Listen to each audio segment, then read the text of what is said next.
বয়সের সাথে সাথে কি শখ চেঞ্জ হয় নাকি সময় কিংবা পরিবেশ পরিস্থিতির কারণে? আমার বেশ কিছুদিন থেকেই কুশি কাটা কাজ করার খুব ইচ্ছে হলো। হাসব্যান্ডকে বলতেই সে মার্কেট থেকে আমাকে উলের সুতা কিনে দিল। ভেবেছিলাম প্রথমে ফ্লাওয়ার চার্ম বানানো শিখবো, বাট এটি শিখতে যে আমার বেশ কঠিনই মনে হলো। তো আমি কি করলাম, কয়েকটি লাইন টানা শিখলাম।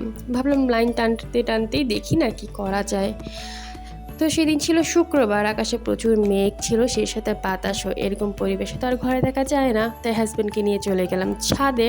তো সেখানে দুজন মিলে চা খেলাম এবং এরপর উলের সুতা নিয়ে বসলাম এবং দেখলাম একটা দুটা তিনটা লাইন টানতে টানতে কিছু একটা হয়ে যাচ্ছে। অ্যান্ড সি, দেখুন এইখান থেকে হয়ে গেল আস্ত একটি টুপি। ভাবলাম সামনে যেহেতু শীত আসছে, এর চেয়ে বেস্ট অপশন আর কি হতে পারে। বাই দ্য ওয়ে, আমার কিন্তু হলুদ কালার সুতাটা শেষ হয়ে গিয়েছিল, তাই বাসায় যে পিঙ্ক কালারের ছিল সুতা, সেটা দিয়ে আমি একটি পমপম বানানোর ট্রাই করেছি।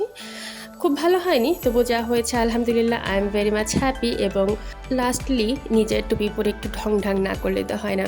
কেমন হয়েছে অবশ্যই জানাবেন এবং চ্যানেলের সাথে থাকবেন। আল্লাহ হাফেজ।